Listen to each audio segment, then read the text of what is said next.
De retour du Grand Pressigny, je suis attiré par des camions chargés de rails. Ma curiosité naturelle est en éveil.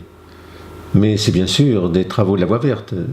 Direction Étableau, je m'oriente vers la ligne de chemin de fer. Je découvre un champ de labour avec quelques rails et traverses éparses. Dernier vestige du passé ferroviaire.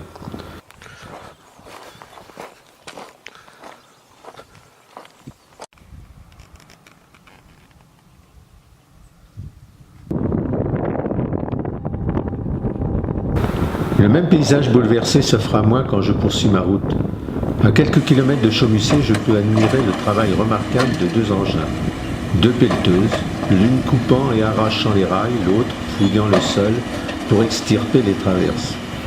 Traverses maudites qu'il est strictement interdit de s'approprier, cela en raison du traitement polluant qu'elles ont subi pour assurer leur longévité. Leur destruction sera assurée au cours d'un processus spécifique long et coûteux. On resterait des heures à regarder ces grosses bêtes qui, avec précision, découpent, arrachent et transportent leur proie en tas distincts. Rails et traverses sont emmenés loin du lieu où, pendant 115 ans, leur présence, après avoir été utile et bénie, est devenue indésirable aux yeux des tenants du tourisme vert.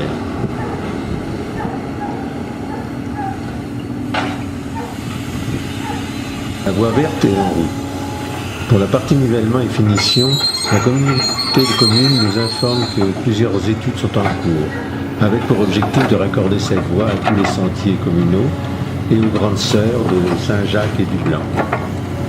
Espérons qu'au printemps prochain, nous pourrons parcourir à pied, à cheval et en vélo, et non pas en voiture, cette voie, car la voiture, comme tous les véhicules à moteur, seront interdits. L'exemple du sentier du Blanc montre comment tenter de préserver l'accès uniquement aux piétons et aux vélos. Pour les chevaux, il faudra, dans ce cas, leur faire sauter l'obstacle.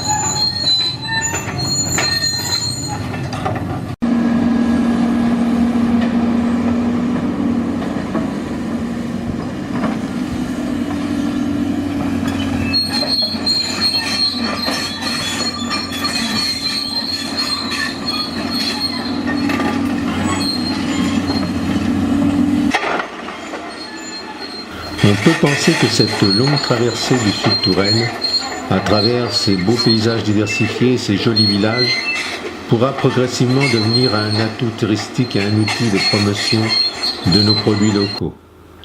Pour le cycliste qui apprécie modérément le profil tourmenté de notre Sud Touraine, ce sera un soulagement de pouvoir avaler les kilomètres sans effort. Devançant les pelleteuses, un semblant de motoculteur arrache les boulons des rails. Boulons collectés dans de gros sacs.